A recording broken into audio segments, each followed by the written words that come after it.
Bem-vindos, iluminados, a mais um episódio do Pet Doc Cast. Eu sou Patrícia Mosco, sua host de hoje, médica veterinária, professora, especializada em nefrologia há alguns anos e tenho aqui ao meu lado minha amiga belíssima, professora, doutora Rebeca Bach. Olá, pessoal, tudo bem com vocês? Eu sou médica veterinária há 15 anos, especializada em odontologia veterinária e estarei com a Patrícia nesse episódio super interessante que vai gerar bastante questionamento. Vamos lá, Patrícia? Vamos. Você em casa já se perguntou se animais silvestres podem ser pets? Você tem em casa uma calopsita, um papagaio, um coelho, um hamster, um porquinho da Índia? Ou gostaria de ter um desses animais? E aqueles outros bichos bem exóticos? Ah, não. Será que pode? A gente trouxe um convidado muito especial hoje, que vai responder pra gente todas essas perguntas e algumas mais. Professor André Saldanha. Que delícia ter você aqui com a gente. Rebeca, conta um pouquinho quem é o André e por que a gente trouxe esse carinha aqui para conversar com a gente e com os nossos iluminados. André Saldanha é médico veterinário formado pela Universidade Federal de Minas Gerais, especializado nesses bichos exóticos, os pet não convencionais, está finalizando seu doutorado em posse responsável, é professor, somos colegas, né, André, lá na Universidade Positivo, e é fundador, pioneiro do Meu Exótico. André, conta para nós um pouquinho sobre a tua história, a tua trajetória, especialmente com o Meu Exótico. Bom, bom estar aqui, fico feliz pelo convite, estar com vocês, a gente poder bater esse papo, né? E conversar com o pessoal um pouco sobre essas coisas, sobre esses pets não convencionais. E é o que você falou, eu sou mineiro, eu sempre tive bicho esquisito, sempre gostei de bicho esquisito e acabei fazendo essa trajetória, né? Essa trajetória com esses animais, estágio, trabalhando com isso, até que chegou um momento agora que, terminando o doutorado, a gente está com esse novo projeto, não é tão novo assim, já tem alguns anos, mas que é Meu Exótico, que a gente fala que é a primeira plataforma de posse responsável do Brasil. Basicamente, a gente quer ensinar as pessoas quais animais elas podem ter e, mais importante do que isso, como ter, como cuidar da qualidade de vida para esses animais, que é o nosso papel, né? Como veterinário, a gente não quer só cuidar e tratar, a gente quer que eles sejam saudáveis mais do que tratar a doença em si, né?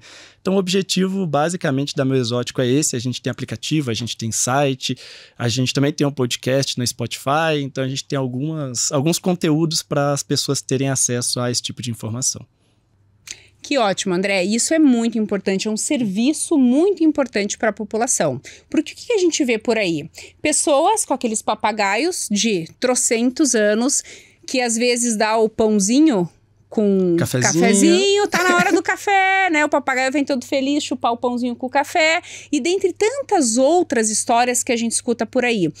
Entender sobre o tempo de vida desses animais, quantas histórias de papagaios que a senhorinha morre e fica aquele animal, às vezes a família não tem muita afeição, não consegue manter os cuidados e não ou consegue às vezes acolher, né? E às vezes repete aqueles cuidados que não eram cuidados ideais para aquela espécie. Sim. Então acho bem importante nós termos profissionais, né, Patrícia, especializados em entregar essa informação. Se você gosta de um pet não convencional, tem esse desejo ou tem aí na sua casa, toma cuidado se todos os cuidados destinados para a espécie em questão estão sendo respeitados.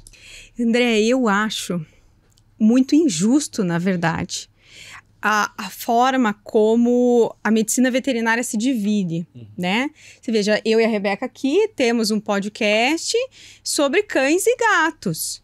E, de repente, um médico veterinário que tem que se especializar em todas as outras espécies tem lá uma cadeira super curtinha, né? Uma disciplina super curtinha na universidade, que tem que falar sobre várias espécies diferentes, de raças, então nem pensar, né? Só coelho tem 60 então, ou mais. Nossa, como é que a gente ensina clínica, cirurgia, cuidados, manejo do dia a dia para esse veterinário. Então, é um perfil de profissional que precisa estudar absurdamente e muito sozinho, né?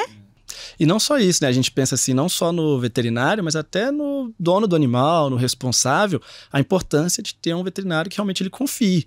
E são muitas espécies, igual você falou, eu brinco sempre quando eu vou dar palestra, eu acho super injusto. Porque aí chamam, por exemplo, chamam a Rebeca para falar de tumores da cavidade oral. Aí vira para mim e fala de medicina de répteis. Que aí eu tenho tartaruga, jabuti, cobra, lagarto e tudo, desde exame físico até as doenças, até tratamento. Então, é muita coisa. E são coisas completamente diferentes, né? Tratar um jacaré e uma tartaruga são coisas completamente diferentes. E aí é legal, porque a gente começou falando exatamente disso, né? Silvestre pode ser pet, pode ser animal de estimação. E é uma pergunta muito injusta também, porque silvestre é muita coisa. Silvestre vai do jacaré, vai pro... Não, tecnicamente não chega ao coelho, mas do ponto de vista prático, a gente pode incluir coelho, porquinho da Índia, papagaio, cacatu, arara, serpente, por aí vai. E nem todo silvestre pode ser pet. É óbvio que você não vai poder ter um tigre de estimação, é óbvio. Você não vai poder ter um elefante de estimação em casa, né? Por motivos óbvios. Mas você pode ter outros animais. E mesmo esses poucos que a gente pode ter, já é uma série de espécies. Então aí a gente vai pegar só as aves de bico torto, por exemplo, né? Que são os pistacídeos que a gente chama, mas que vai ter papagaio, calopsita, cacatu, arara, agapornis, uma série de outras aves. A gente já tem um manejo completamente diferente, um tamanho completamente diferente, uma expectativa de vida, igual você falou, Rebeca, é completamente diferente. Então muda tudo dentro de um grupo de aves. Imagina dentro de todas as espécies que a gente trabalha. Então, realmente é difícil, é complicado. E por isso tem que procurar um profissional que tem uma especialização, um profissional que tem experiência, até na espécie, às vezes. Essa pessoa, ela entende de serpente, ela entende de lagarto, ela entende de cacatua. Então, buscar profissionais que realmente a gente confie. Não tem outro caminho senão esse. Nossa, é muito difícil, né, André? E é interessante porque a gente escuta muitas nomenclaturas diferentes, né? Eu vou te confessar, eu não sei. E provavelmente as pessoas que estão em casa também não sabem. Qual que é a diferença entre um pet não convencional, um animal silvestre, um animal exótico? Porque... Selvagem. Selvagem também é outro termo. Eu quero ter um animal diferentão. Mas que diferentão é esse? Um periquito é diferente de um coelho, que é diferente de um papagaio, que é diferente de uma cobra. E tem doido que ainda tem até aranha, Senhor Jesus da glória. Mas, enfim,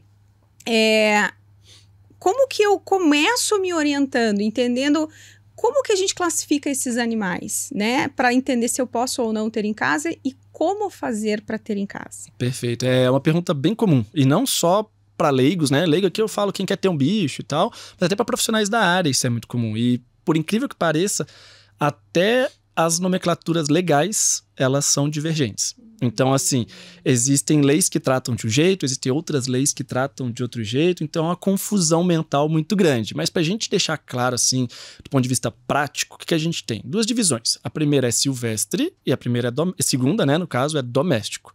Doméstico é aquele animal que já foi historicamente domesticado. As pessoas às vezes confundem, tipo, eu tenho uma serpente em casa de estimação, ela é domesticada.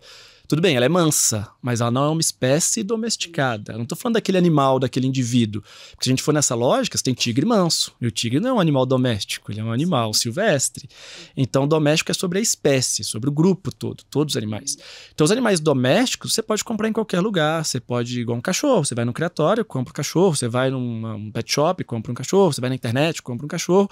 Então, qualquer animal doméstico você pode comprar livremente e criar livremente também. E o animal silvestre, não. O animal silvestre é aquele animal que, durante a evolução, o ser humano não foi capaz de domesticar ele. Então, que ele não conseguiu criar características, tanto físicas quanto comportamentais, que caracterizam ele como animal doméstico. Então, uma serpente, ela é silvestre. Um papagaio, ele é um animal silvestre. Uma arara é silvestre. O que mais? Uma aranha é silvestre. Então, existe uma lista. Essa lista ela é prevista legalmente. Tem leis que prevêem essa lista. E hoje, cada estado tem a sua lista. Então, por exemplo, no Paraná, a gente tem hoje a portaria 246 do IAT, antigo IAP, né? O Instituto Ambiental do Paraná, que diz esse animal é doméstico, esse animal é silvestre. E aí você consegue ter uma noção do que a lei diz. E por que isso é importante? Exatamente pela pergunta que você fez, Patrícia. Para comprar esse animal. Se eu quero comprar um papagaio, eu não posso ir no meu vizinho, que tem 2 papagaios, que tirou um filhotinho e comprar. Isso caracteriza tráfico.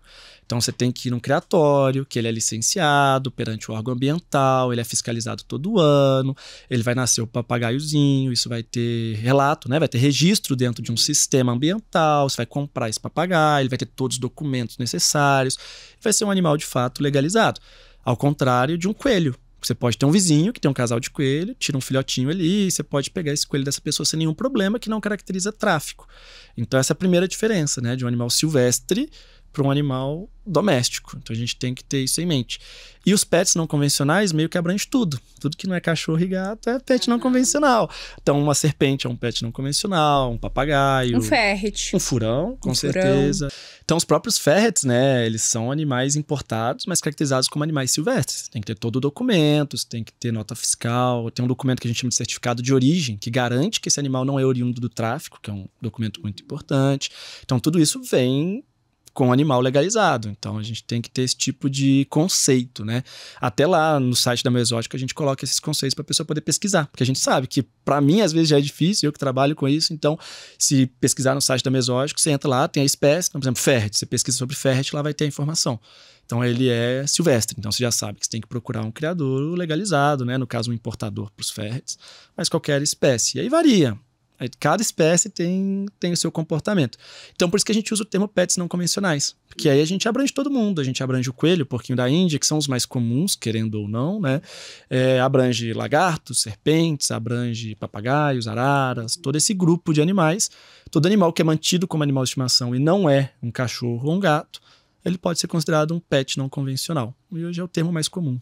André, você comentando ali sobre os criatórios, né? Na nossa área de cão e gato existe uma preocupação muito grande quando se trata de raça, da procedência de canil. Se é um canil sério, que não faz cruzamento parental, se os cuidados que são dados, né, aos pais, que são as matrizes, e aos filhotes são cuidados adequados. E nesse meio acredito que também deva existir essa preocupação. Não é porque é um criatório registrado que ele é um criatório adequado, bacana, seguro, responsável. Na verdade, isso é bem melhor no nosso mundo, quando a gente fala de animais silvestres, animais que precisam de licenciamento. Por quê? Porque existe fiscalização ambiental. Se todo mundo fosse igual a esses criatórios, seria muito melhor. Então, só para vocês terem uma ideia, se você quer criar, sei lá, um animal, papagaio. Se você quer criar um papagaio para vender, se quer ter um criatório para venda, você tem que licenciar perante o órgão ambiental do seu estado um projeto que diz ele vai ser mantido em recintos de tamanho tal, tal, tal, vai ser alimentado dessa forma. Isso tem que ser aprovado pelo órgão ambiental. Então, existe uma fiscalização muito mais firme nesse sentido. Rigorosa. Muito mais rigorosa. Então, o que a gente recomenda é, se você está comprando um animal desse, está em busca, pesquise todos os criatórios, inclusive no site da Mesotica a gente tem a lista de todos os criatórios, e peça os documentos. Eu quero o seu licenciamento. Quero ver se está tudo ok, se está tudo aprovado. Mesmo porque eles nem conseguem emitir a nota fiscal do seu animal se eles não estiverem regularizados. Então, não existe essa criação de fundo de quintal nesse mundo. Lembrando que eu estou falando de animais silvestres. Já animais é diferente. domésticos. Que aí é o caso do quê? Do coelho? Coelho, porquinho da Índia, calopsita. Então, esses animais a pessoa pode criar e aí não tem fiscalização nenhuma. Aí tem que ter todos os cuidados, mesmo, até acho que concordo com você, até mais intensos do que com cães e gatos, que as pessoas já sabem cuidar, né? Então, muitas vezes a pessoa está criando calopsita porque, legal, me divirto, Sim. mas nem sabe o que está fazendo de fato, sabe?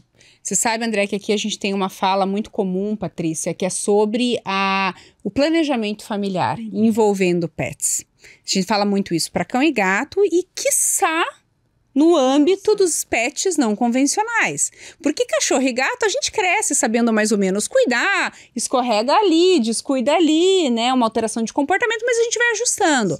Agora, quando se trata de pets não convencionais, esse planejamento tem que ser muito cuidadoso, porque eles são um capítulo à parte, exigem cuidados totalmente diferentes do que nós estamos habituados em relação a cães e gatos. Então, fala um pouquinho para nós dessa responsabilidade, desse planejamento, dessa importância de cuidar, né? Escolher uma espécie que você vai conseguir dar o suporte que ela exige. Perfeito, eu acho bem legal esse assunto, eu me empolgo, começo a falar muito. Que bom! Porque é o que eu acho mais bonito nessas espécies. Porque cães e gatos, igual você falou, a gente está acostumado? Sim, de fato a gente está. Mas nem todo mundo cuida bem, a gente sabe muito bem disso, né? E aí a gente muitas vezes pega esse animal, eu quero um bichinho, eu quero um cachorro, mas a pessoa não tem tempo, a pessoa não tem espaço, a pessoa não tem a dedicação às vezes, e tá tudo bem, ela só não deveria ter um cachorro, ou um gato, enfim. E eu vejo nos pets não convencionais a diversidade como a coisa mais bonita. Então, por exemplo, eu não tenho tempo. Eu chego em casa às 10h30, 11 horas da noite, saio às 8 e tô essa correria o tempo todo. Então eu tenho serpentes de estimação que comem uma vez por mês, que não precisam ir no parque passear, que não precisam de atenção, de carinho, de afeto. Então eu consigo ter um animal de estimação sem comprometer a qualidade de vida dele, só escolhendo o animal correto. No meu doutorado tem um autor que ele fala muito bem disso, eu acho bem legal a frase que ele fala, que é: a posse responsável ela já começa exatamente na escolha do animal adequado para essa família. Então, você deu o exemplo do papagaio com a senhorinha, ele é um ótimo exemplo. Porque a senhorinha, às vezes, já está com uma idade avançada, acaba pegando o papagaio, vem a falecer, e aí o papagaio sente a falta daquela pessoa, daquele companheirismo que ele cria um vínculo afetivo. Da rotina, do afeto, de tudo. Sim. Mas o problema não é o papagaio viver muito, é o papagaio ser um animal apegado. Se ela tivesse um jabuti, o jabuti vive tanto tempo quanto o papagaio, mas ele não tem esse vínculo afetivo tão forte. Então ela pode falecer, a família passar esse jabuti para um amigo, que às vezes tem interesse no jabuti, e o jabuti vai ficar feliz do mesmo jeito, porque ele não vai sentir falta desse afeto. Então é muito mais sobre a compatibilidade, acho que essa palavra legal, da sua disponibilidade de tempo, de dinheiro, de afeto, de atenção, de tudo isso com a necessidade do animal. Então, se você consegue associar essas duas coisas, é muito legal. Então, por exemplo, coelho está muito em alta, né? Já se consolidou como o terceiro animal de estimação mais comum no mundo inteiro. Europa, Estados Unidos, Brasil, em tudo. Mas é um animal, por exemplo, que não vocaliza. Eu não acho legal para criança, muitas vezes. Porque ele não reclama, ele não fala que ele está insatisfeito, ele não fala que ele está com fome. Então, às vezes, se a criança não dá comida para o coelho, ele morre de fome e o pai vai ficar sabendo depois. Não é comum isso acontecer, mas poderia acontecer. O porquinho da Índia já é um animal que vocaliza muito. É cuí, cuí, cuí pra todo lado, o tempo todo. Então, se ele tá com fome, ele vai fazer cuí, cuí, cuí e vai pedir comida. Então, o pai vai saber que a criança, às vezes, não pôs comida pro bicho. Se a pessoa tá apertando demais, tá incomodando muito o animal, ele vai reclamar. Então, pra criança, o porquinho da Índia é um animal que é bem interessante. Pra criar esse senso de responsabilidade, por aí vai. Então, você tem uma demanda de um animal de estimação, o que você quer? O que você espera desse animal? O que você quer de retorno afetivo e tudo mais, e conseguir lidar isso com a sua demanda é posse responsável, é você estar alinhado com as expectativas e com as demandas, né? Então eu acho isso muito legal. E com relação ao preparo do ambiente para esses animais, porque são animais que a gente entende que talvez precisem de um contato mais próximo com a natureza, ou não necessariamente, mas também não são animais que podem ficar presos numa gaiola fechadinha, pequena, com restrição de espaço. Então, como que a gente tem que se preparar ou planejar o espaço para esses animais? Perfeito, é uma pergunta interessante porque ela é infinita, né? Porque a resposta é depende do animal. Então, por exemplo, na minha casa, eu moro em apartamento, tenho 9 répteis e eles ficam em espaço relativamente pequeno, relativamente porque também são animais pequenos. Então, para cada espécie você tem uma demanda. Então, por exemplo, coelhos, que é um animal que a gente falou que é muito comum. Hoje eu não recomendo coelho em gaiola de forma alguma, são animais que precisam de espaço. A gente tem artigos científicos mostrando que eles são estressados em ambientes restritos. Então, o animal tem que ficar solto em casa, às vezes igual um cachorro, ou ele tem que ter acesso a um quintal, ele tem que ter esse tipo de disponibilidade. Mas um hamster já fica muito bem dentro de um recinto relativamente pequeno, dentro de um aquário grande, né? Não com água, obviamente, mas dentro de um recinto relativamente pequeno, que pode ficar numa sala e por aí vai. Então, acho que o mais importante é exatamente você conhecer a espécie.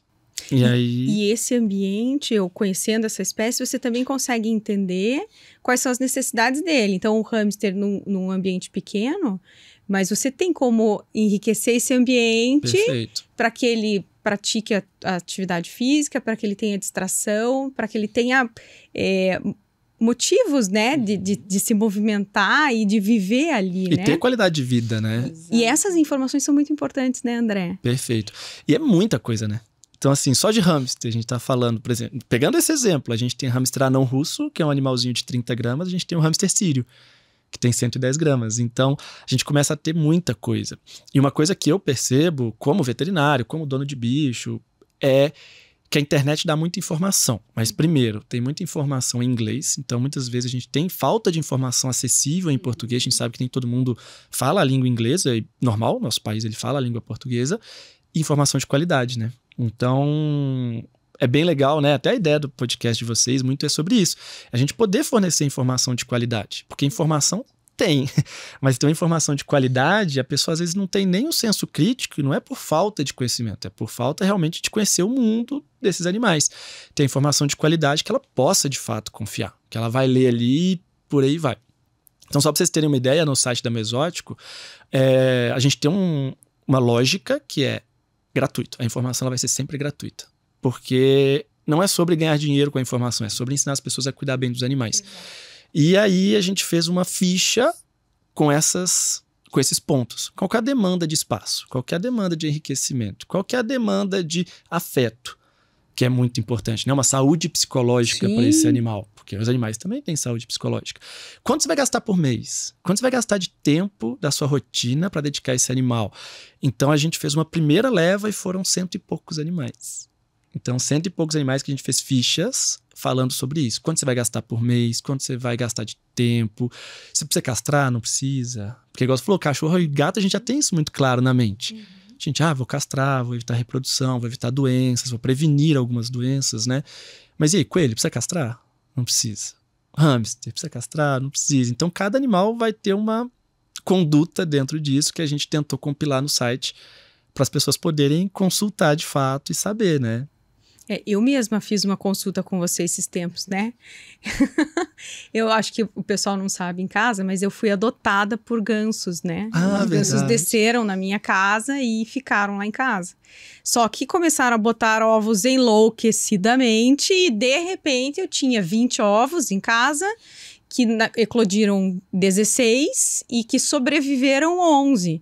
Então, de repente, em vez de 11, eu tinha 14 gansos com uma bagunça gigantesca. E não tinha condições, né? Então, uma senhorinha acabou adotando todos os filhotes, uma pegada só, que para mim foi ótimo, eu fiquei só com os adultos. Mas a minha consulta com você foi, posso castrar esse ganso?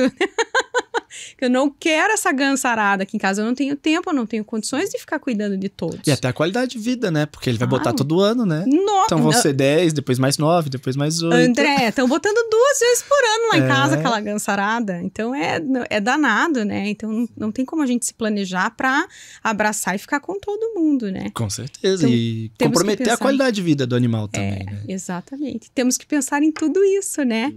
Um ponto que é muito importante e me gerava dúvidas quando eu não fazia parte da veterinária ainda. Minha mãe tinha muitos passarinhos, então canário, sabiá, periquito australiano, e a gente dava a comidinha que comprava no aviário, né? Mas nunca ninguém nos orientou o que mais eles precisavam em termos de suplementação vitamínica ou de pedrinha pro papo ou mesmo de enriquecimento ambiental, né? Minha mãe tinha um viveiro grande com uma árvore dentro, era um ambiente gostoso, a gente achava. Mas a gente nunca foi atrás dessa informação, a gente nunca foi orientado. E pensando em pássaros, né, que são animais comuns, hoje até um pouco menos, né, as pessoas costumavam ter mais canário na gaiola, né, pensando em pássaros mais especificamente, o que a gente tem que saber com relação ao manejo alimentar ou de necessidades especiais que a gente não pode deixar de ter? Eu vou encaixar mais uma pergunta aí, tá? Só para não perder a linha de raciocínio. Muitas pessoas que gostam desses pássaros livres em casa, aí querem cortar a asa. Então, o que eu tenho que fazer para garantir, para assegurar qualidade de vida, bem-estar e uma nutrição adequada para pássaros? Tá, vamos lá, eu vou expandir a sua pergunta. A gente chama de pássaros as aves do grupo Passeriformes. Então, a gente inclui aí que você falou canário, sabiá, trinca-ferro, bicudo, mas não inclui outras aves. Então, eu vou falar de aves de modo geral, sim, tá? Só para depois não ficar... Então, de aves, vai mudar a dieta de acordo com a espécie. E aí é uma coisa engraçada, porque na nossa época não tinha informação e não tinha o produto. Hoje as coisas estão mudando. Então, é bem legal. Hoje em dia a gente já tem ração. igual tem de cachorro e tem de gato, para essas aves, específicas para as aves. Então, você tem ração de papagaio, ração de calopsita, ração de passarinho. Você tem várias rações, né, que a gente chama de estrusadas, que elas são o que a gente chama de um alimento completo. Isso quer dizer que cada bolinha de ração vai ter todos os nutrientes que o animal precisa. Então, ele não vai precisar de suplementação, não vai precisar de nada disso. Ele vai precisar de uma ração adequada para aquela espécie. O que é o problema? Você chega no aviário, aqui fala aviário, né? Em BH a gente fala no pet shop, na agropecuária, enfim. Fala, me dá ração de papagaio. Eles vão e te dão semente, que não é ração. A semente, ela é um petisco, é um alimento, mas ela não é necessariamente uma ração. Então, hoje, para essas aves todas, a gente já tem, as mais comuns, pelo menos, a gente já tem rações próprias. Então, o que a gente recomenda, de modo geral, é 75% da dieta de ração e 25% de complementos alimentares. E aí vai variar. Se é um papagaio, por exemplo, frutas e vegetais. Se é um pássaro, né? Um canário, alguma coisa, você pode oferecer afarinhada, você pode oferecer ovo, couve e outros alimentos. Então, você tem uma série de alimentos naturais que podem complementar. Mas hoje a gente tem muito claro que a base da dieta dessas aves deve ser ração própria para a espécie. E hoje, felizmente, a gente tem disponível no mercado e até acessível, né? Tanto com relação à distribuição dessas rações quanto a questão de preço. Não é nada fora da realidade para se adquirir. Eu vou contar uma história também, Paty. Eu tinha calopsitas no passado, um casalzinho de calopsita que acabou cruzando, tendo filhote, a gente cuidou, uma graça. E aí a minha irmã recentemente adquiriu dois, que a gente não sabe se é casal, né? Mas dois calopsitas. E aí eu pedi pro André uma consultoria. Eu falei, André, dá uma orientação para nós, porque eu cuidava de um jeito que eu achava que era certo. Mas com informações oriundas do aviário, do pet shop, daquela informação que a gente capta ali na internet. E aí foi muito legal, porque ele entregou um documento, né, atendeu as calopsitas e tudo mais, e entregou um documento com todas as informações, tintim por tintim, com os cuidados que nós deveríamos ter, no caso, né, minha irmã, com esses animais. É sobre isso. Né? A gente acha muitas vezes que está fazendo certo, mas a gente pode melhorar ou até mudar algumas condutas para melhorar a qualidade de vida desses animais. Então, existe veterinário especializado que pode dar esse suporte. Então, se você aí em casa tem um animal não convencional, um pet não convencional, não deixe de passar por uma consulta com um veterinário especializado. Vai fazer toda a diferença na saúde, na longevidade da vida do seu animal, na qualidade de vida em relação à saúde, é a questão psíquica e emocional também. E esses animais têm doenças, né, André? Tem. Todos têm, né? Todos têm. Eu acho engraçado, porque a gente escuta muito, hoje menos, porque a medicina veterinária está mais difundida. Mas quantas e quantas vezes eu escutei, nossa, mas cachorro tem problema de coração? Mas cachorro tem problema renal, Paty? Nossa, e boca? Tem que escovar. Então a gente escuta muito esses questionamentos de que bicho é bicho. Não tem as mesmas doenças, os mesmos cuidados. E eles têm. Assim como os cães e os gatos hoje já está, né, muito mais difundido das doenças que eles possuem, que são praticamente as mesmas que nós possuímos, com as suas particularidades. Os pets não convencionais também têm as suas doenças. Mesma coisa. Mesma coisa. E a gente recebe também, às vezes, dúvida. Ai, Rebeca, vizinho, amigo, conhecido, eu tenho uma calopsita e ela tá se automutilando. Tá pelada, tá perdendo pena. Tem algum remedinho que eu posso dar? Nossa, essa pergunta é super comum. Eu falo, não sei te dizer. Tem que procurar um profissional, um veterinário, que não é o meu caso, Sim. né? Que entenda da espécie. Da mesma forma que eu faço com o meu cachorro. Exatamente. Ela fica doente, eu vou atrás de um veterinário, porque não vai ser eu que vou resolver o problema. Exatamente. E é bem isso. E o pessoal às vezes tem essa ideia, né, do remedinho e tal. Super. E eu sempre brinco que é igual quando você procura o que causa dor de cabeça na internet. Pode ir desde ressaca, um tumor no cérebro, sei lá o quê. Enxaqueca. Então, da mesma forma, a ave está se mutilando. O que pode causar? Desde parasitas intestinais, até doenças comportamentais, até doenças virais da própria pena, tudo. E eu falo com os alunos, né? Eu brinco com eles que até os alunos eles têm esse tipo de pergunta, é natural. Tem. Uhum. Ai, professor, mas eles podem ter, sei lá, insuficiência renal? Eu falei, ele tem rim. Tem. Se ele tem rim, ele pode ter. Então, são animais como quaisquer outros, né? E é o que você falou, é com as suas particularidades. Então, tem espécies que são mais predispostas a uma coisa, espécies são mais predispostas a outras coisas, mas, a princípio, podem ter qualquer tipo de problema de saúde, igual ser humano, cachorro, gato. E eu acho que essa dúvida, ela esbarra na questão do diagnóstico. No passado, ele ser um diagnóstico muito rudimentar. Então, a gente escuta falar, mas o cachorro de antigamente não tinha tanta doença assim. Lógico que tinha, só não era diagnosticada. Exatamente. Então, hoje a gente diagnostica muitas afecções. A medicina veterinária de cães e gatos é muito desenvolvida. Está muito ali, né? Muito próximo da medicina de humanos.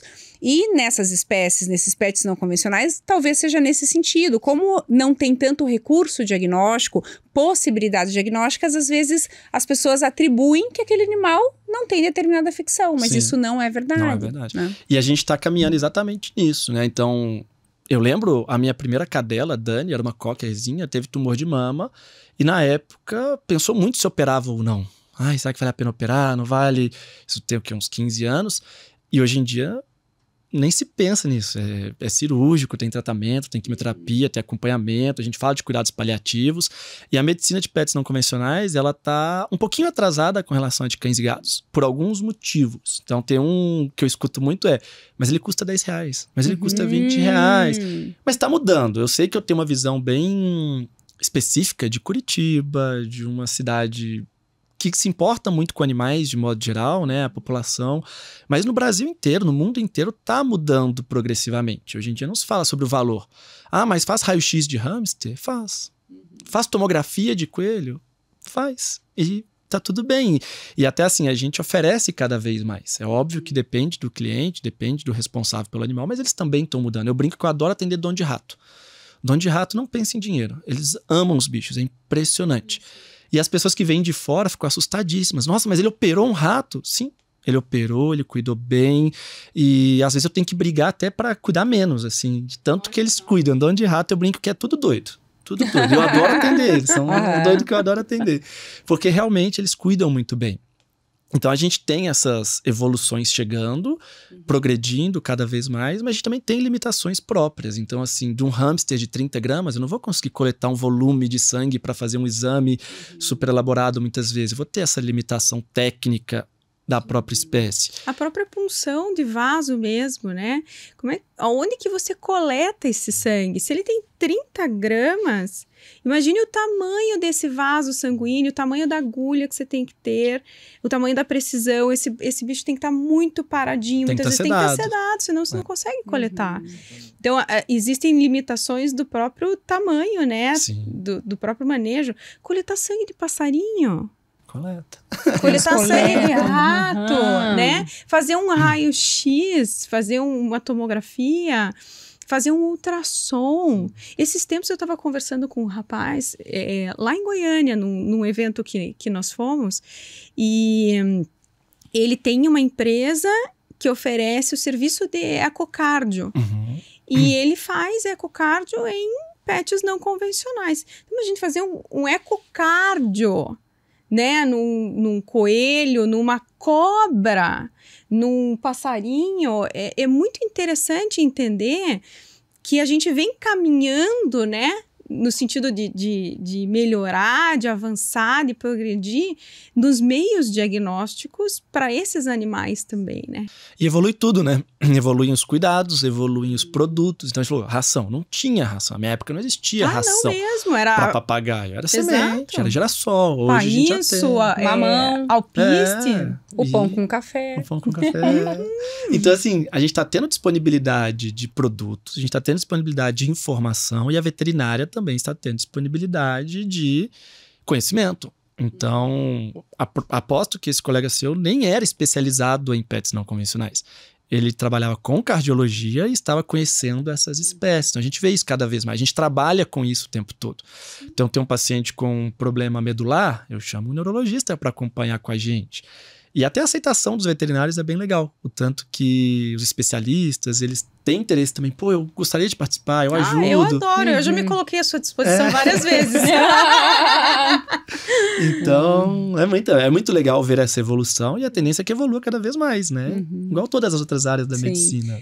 Então é importante que o nosso ouvinte saiba que se ele tem um animal desse, é fundamental uma consultoria de cuidados, de manejo, de ambiente, de enriquecimento ambiental, se o ambiente que esse animal está é adequado para as características da espécie, e buscar um veterinário quando ele fica doente, né, André? Um veterinário especializado. Então, em Curitiba, nós temos clínica que oferece o serviço só para pets não convencionais. Existem veterinários volantes que vão em hospitais de cães e gatos atender, então existe recurso. Sim, e é interessante também porque essa consulta que você comentou de orientação, ela é muito legal.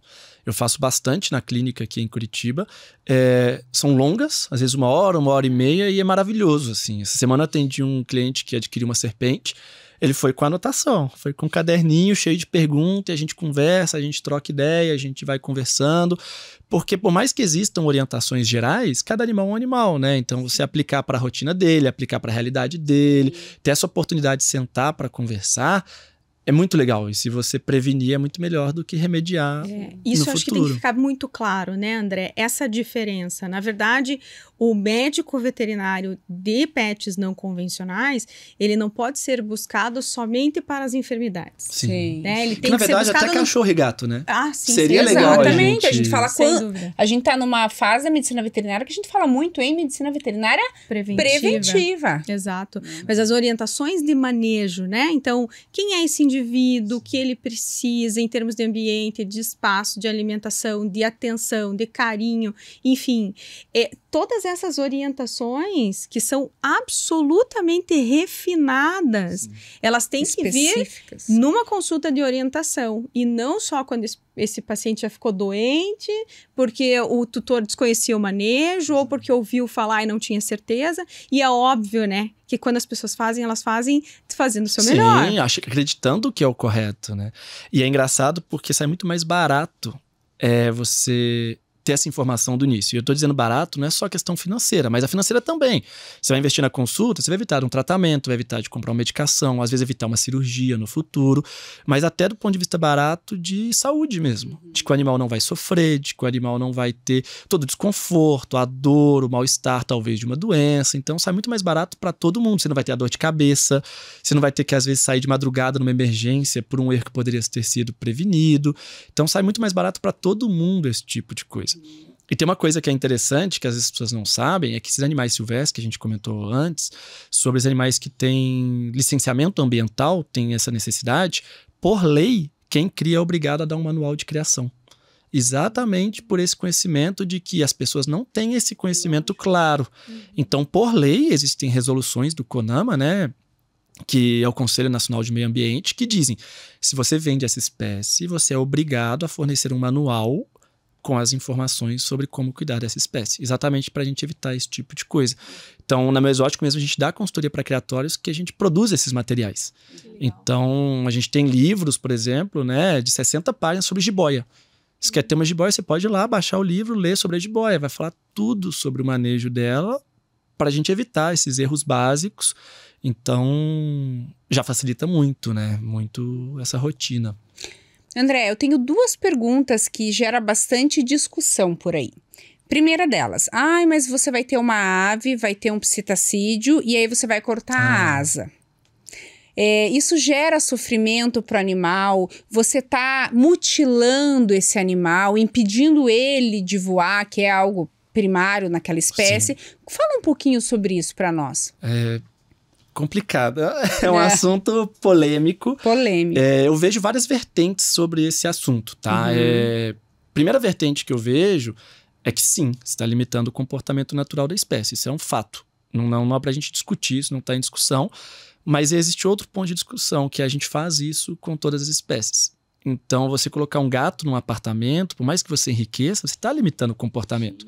Comportamento de caça, comportamento de escalada. Você colocando um cachorro dentro de um apartamento, você está limitando o comportamento de farejamento, de escavação. Sim, você está limitando. Golden Retrievers moram em apartamento, aquela outra raça que é muito caçadora, nossa, me fugiu. E o Golden ainda tem a questão da água, né? Que é um animal que foi selecionado para água. Então, a gente colocar um animal em ambiente doméstico, eu não gosto de falar cativeiro, porque fica parecendo uma coisa prisão. E não é isso. Sim. É um relacionamento de afeto, né? Na maioria das vezes, pelo menos deveria ser. No ambiente doméstico, a gente limita. Um cavalo numa baia, a gente não precisa ficar só em cachorro e gato. O cavalo numa baia, ele tá limitado a correr. Uma vaca que seja de estimação, super bem cuidada, ela tem limitação de espaço. Então, sim, limita o comportamento, mas eu vejo benefícios também. Se você é uma pessoa capaz de oferecer um ambiente seguro, eu sou totalmente contra o corte de penas, que a gente não corta a asa. A gente não corta, é asa, é a pena. a gente corta a pena. Exato, é a terminologia correta. Que é a terminologia correta. Mas o padrão do dono de ave hoje no Brasil, a gente não tem ambientes adequados que garantam segurança. Então eu vejo o corte de penas como oferecer segurança para a ave. Que segurança? Dela não voar e bater no vidro, dela não voar e ir embora, e aí ela fugir do apartamento. E ela não vai conseguir sobreviver no ambiente sozinha. Talvez ela vai ser predada por um gavião que vai comer essa ave. Vai ser atropelada. Vai ser atropelada. Então assim, ela pode cair numa panela. Tem alguém cozinhando em casa, ela vai dar um voozinho ali, não voa tão bem, cai dentro de uma panela. Então, pode acontecer acidentes domésticos e também não domésticos, né? Fugindo, por exemplo, que vão ser fatais. Então, entre uma limitação parcial de comportamento e a possibilidade de um dano fatal, eu vejo o corte de penas como positivo no Brasil, no contexto 2023. Tá. Então, vejo isso. E mais uma pergunta que também é super polêmica. Mas só terminando essa da pena, que você fez uma pergunta que é importante. Se faz mal para a ave. Do ponto de vista comportamental, a gente comentou, mas o corte de asa, sendo feito da maneira correta por um profissional que sabe o que está fazendo, não causa dor à ave. Porque muita gente pensa que se vai cortar, o animal vai sofrer, vai doer. Não tem dor se for feito da maneira e no momento correto. Mas fora isso... E o ideal para fazer esse corte da maneira correta, então, é levar no médico veterinário para fazer isso. Com certeza. Perfeito. E ainda nessa questão do que é polêmico, existem pessoas que afirmam e que defendem que pets não convencionais não são pets. E que eles não devem ser, né, criados em ambientes domiciliares.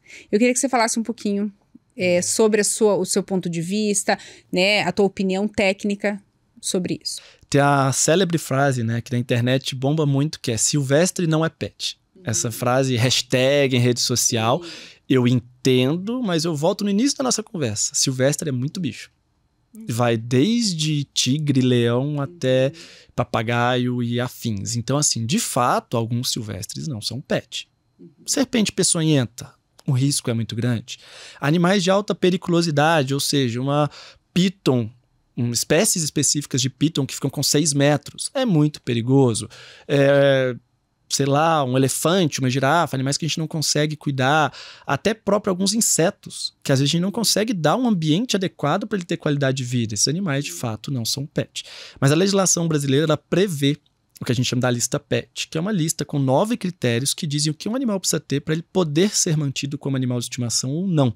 Essa lista é uma grande polêmica nacional, por muitos anos, está 16 anos atrasada a publicação dela, mas é porque ela é complexa.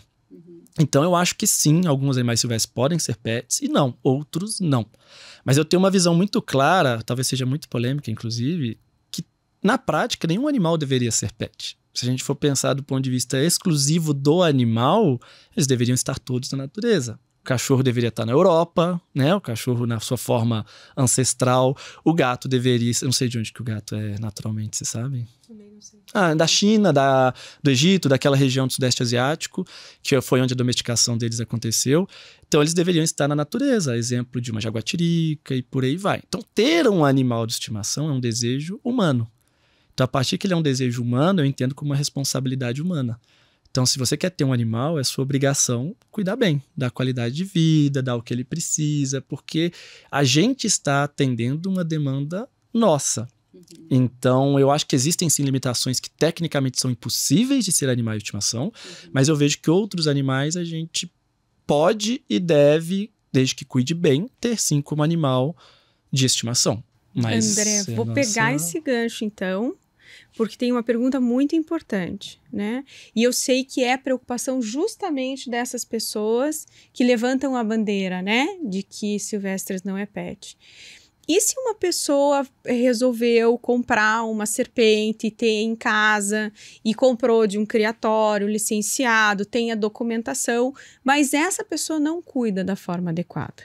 Perfeito. Ela está sujeita a que tipos de fiscalização ou penalização? O que pode acontecer com essa pessoa? a mesma de um cachorro e de um gato, maus tratos. Então, independente da espécie, se ela é silvestre, se ela é doméstica, se é cachorro, se é gato, é um ser vivo. É um ser, né, que no meio veterinário a gente fala muito é senciente, ele tem capacidade de sentir, então ele merece respeito. Então ele responde a maus tratos. Então eu não vejo como, por exemplo, um hamster com uma dieta errada que está doente, diferente de um cachorro que tem uma dieta errada e está doente. Os dois estão sendo submetidos a manejos incorretos e a comprometimento da qualidade de vida. Então ele responde à mesma lei que qualquer animal, que é a lei de maus tratos. E aí nós temos outra discussão que é imensa, que é a lei de maus tratos, muito frágil dentro do cenário brasileiro, que ela deveria há muito tempo já ser revista e ser mais bem estruturada para que as pessoas sejam penalizadas de maneira coerente com o tamanho do dano que elas causam. Mas responde ao mesmo critério legal que um cachorro ou um gato. E geralmente a fiscalização ela vai chegar nesses tutores, ou supostamente tutores, se houver denúncia. Grande maioria das vezes. A maioria é assim, denúncia, né? Cachorro e gato, eu acredito que seja Também. bem parecido. Uhum. E é engraçado porque no meu doutorado eu trabalhei um pouco com isso, perguntando quem já tinha feito uma denúncia no Brasil. E de mais de 3 mil respostas, só 10% alegaram que já tinham feito denúncias. Então o brasileiro ele tem medo de denúncia, né? Ele vê a denúncia como, sei lá, dedo duro, X9. Risco de perseguição. E na verdade ela é uma ferramenta social, uma ferramenta de cidadania. Você denunciar, eu brinco que assim, quem quiser me denunciar, pode denunciar. Vai chegar na minha casa, eu tenho plena consciência de que eles estão bem cuidados, de que eu tenho um manejo adequado, de que eu dou tudo que eles precisam, dentro da possibilidade. Então, se for uma denúncia na minha casa, o que vai acontecer? Eu vou abrir a porta, eles vão entrar, eles vão ver meus bichos, talvez eles vão querer tirar foto com os bichos que estão todos muito bonitos. Vou fazer um café, fazer um pão de queijo com um bom mineiro que sou. A gente vai tomar um café e eles vão embora, porque... Tá tudo dentro da lei. Tá tudo, não só da lei, mas do que é certo. Do que é certo. Então... E para cachorro e gato vale isso também, né? A gente vê as notícias de maus tratos, são todas denúncias. Sim. É o vizinho que viu pela janela, que gravou e por aí vai. Infelizmente, a gente tem muita a força fiscalizatória no Brasil para tudo, né? Para questão tributária, maus tratos, para tudo é muito fraca. A gente não tem recurso humano muitas vezes disponível no volume que a gente precisa. Então eles também não têm, não é má vontade do órgão ambiental, da prefeitura, muitas vezes não é isso, é realmente falta de força do órgão mesmo. Perfeito. E eu acho assim, né, Paty, independente da opinião de quem está nos escutando, se é favorável ou não ao pet não convencional ser considerado como tal, o nosso propósito, André, como você bem reforçou aqui, é entregar informação de qualidade, é entregar informação confiável. E a gente sabe que muitas pessoas possuem esses animais e precisam ser adequadamente informadas. E a gente sabe que você é uma pessoa referência em fonte de informação correta e adequada. Muito interessante, né? Porque esses tempos mesmo eu estava checando os dados de censo dos animais e a gente tem sim, né? Uma população de cães que é muito grande, sendo animais de estimação, seguido de gatos, e aí foi como você disse, veio em terceiro lugar os coelhos e outros animais, sim, né? Então, a gente tem sim, não só no nosso país, mas no mundo todo, uma parcela muito grande da população que tem esses animais em casa. Você até comentou que não é tão comum aves de estimação mais, que era mais comum quando a gente era jovem, mas você tem mais aves de estimação no Brasil hoje do que gato. Olha, André, hoje você está em torno de sabia. 58 milhões de cães no Brasil, se não me engano, os últimos dados da Bimpet. Sim. 50 e poucos milhões de aves para 30 ou 27, 28 de gatos, se não me engano. Então, Isso olha mesmo. A importância de uma informação adequada, do tutor saber aonde buscar, quem procurar. E veja, a gente às vezes não se toca, né? Dos animais diferentes, dos pets não convencionais. Eu tenho um aquário em casa. Sim. Então, esses peixes são animais, pets não convencionais. Os gansos que me adotaram são pets não convencionais. Os últimos dados nível mundial, e que no meu doutorado a gente confirma esse valor no Brasil, é que entre donos de animais, não entre a população inteira, entre as pessoas que têm animais, 30% tem algum pet não convencional. Olha só, então, é um número expressivo. É, muito expressivo. E não quer dizer que ele tenha só isso. Então, por exemplo, no seu caso, você tem cachorro e tem o ganso. Você tem cachorro e tem o aquário. Então, a pessoa pode ter mais de um animal. Mas entre as casas que têm animais de estimação, 1/3 delas, é muita coisa, tem algum animal não convencional. De peixe a cobra. E que, sem dúvida, infelizmente, muitos deles não estão sendo tratados da maneira que deveriam. Sem que dúvida. Mereciam. E que mereciam. E vou contar pra vocês uma vergonheira que eu fiz. As pessoas já sabem que eu faço umas vergonheiras de vez em quando. Mas quando eu era criança, meu pai comprou pra minha irmã aquele tigre d'água, né? Eu tinha. Exato. E aí nós não sabíamos que o bicho hibernava. Nunca tivemos nenhuma informação a respeito, né? E quando o bicho hibernou, todo mundo achou que o bicho tinha morrido. O que meu pai fez?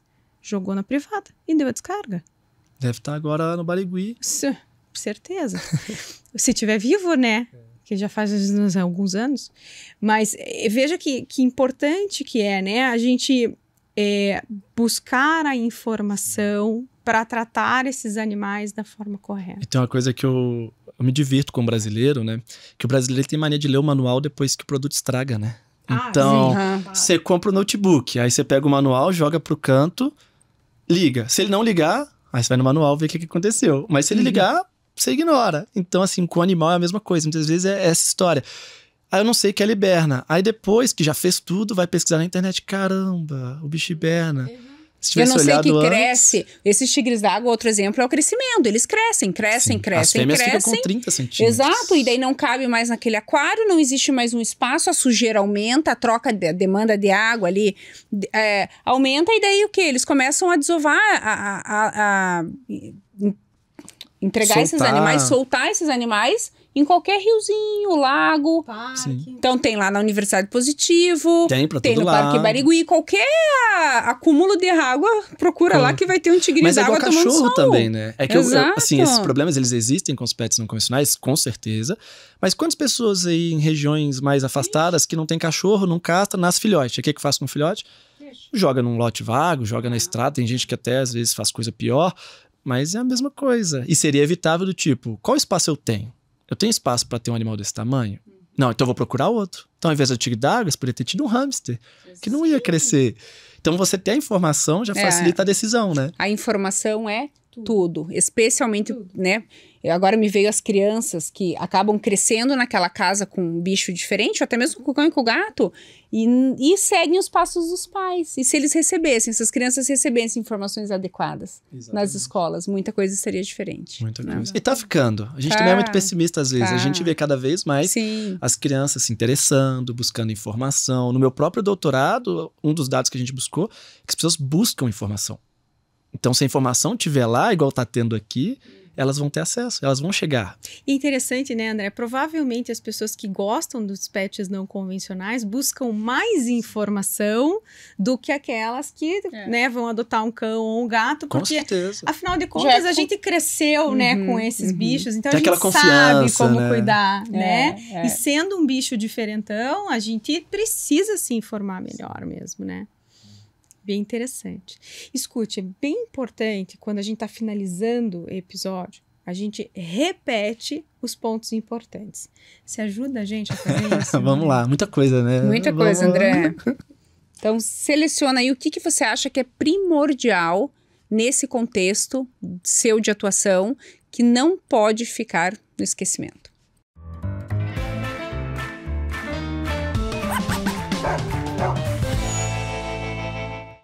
Então, acho que vou começar do fim e voltar para o início. Como você quiser. Eu acho que a primeira ponto é, silvestre pode ser pet, desde que seja um silvestre adequado, cuidado da maneira adequada. E aí, para a gente cuidar da maneira adequada, tem que ter informação.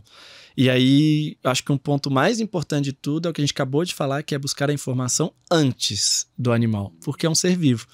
Um produto, ele estraga, você troca, um produto, ele não funciona, você arruma, um animal fica doente, muitas vezes vai acompanhar isso pelo resto da vida. Então, silvestre pode ser pet, desde que ele seja bem cuidado, e para ser bem cuidado, a gente tem que buscar informação de qualidade. E aí, a informação, cada espécie vai ter a sua, não tem como a gente fugir muito disso.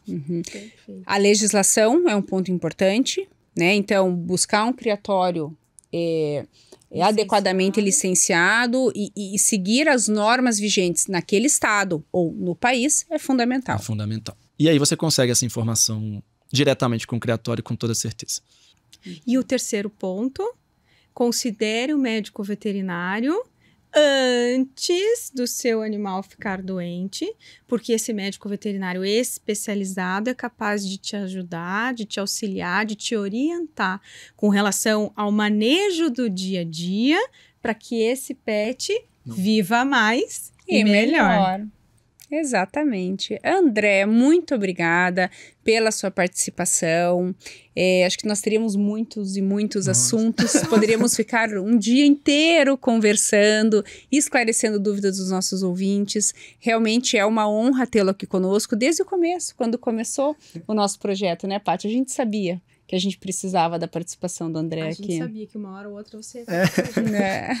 André, para as pessoas que nos ouviram, para as pessoas que gostam de pets não convencionais, conta para elas onde te encontrar e onde buscar mais informações. Perfeito. Então, tem o meu Instagram, né, que ele é meio pessoal, profissional, que é André Saldanha Vet. Eu não posto muito lá, mas tem acesso a outras informações. E eu acho que o nosso objetivo principal com a Meu Exótico é o nosso site. Então, www.meuexotico.com, você tem acesso lá a várias informações, a gente está alimentando o blog constantemente, lá vai ter acesso ao nosso podcast, ao nosso canal do YouTube, a todas as informações. E tem um aplicativo também. Então, o aplicativo da Meu Exótico está disponível na Play Store e na App Store também. E lá ele está sempre sendo atualizado, a gente está levando não só informação, mas muita facilidade para quem tem esses animais por meio do acompanhamento da saúde do seu pet. Então, a gente está lá, está em todas as redes sociais e é sempre um prazer poder levar informação e ajudar os animais a terem mais qualidade de vida.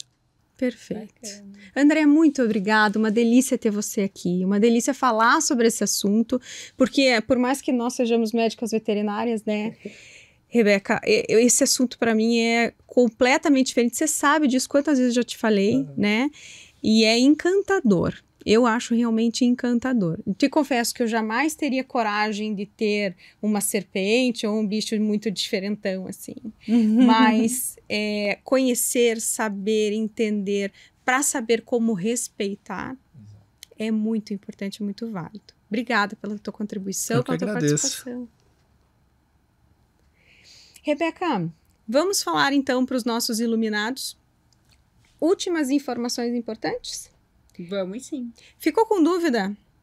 Coloca aqui embaixo nos comentários, escreve no chat. Ou, se quiser, né, por questões de timidez, um contato mais pessoal, nos envia um direct no Instagram. A gente vai adorar partilhar a sua história ou tentar elucidar as suas dúvidas.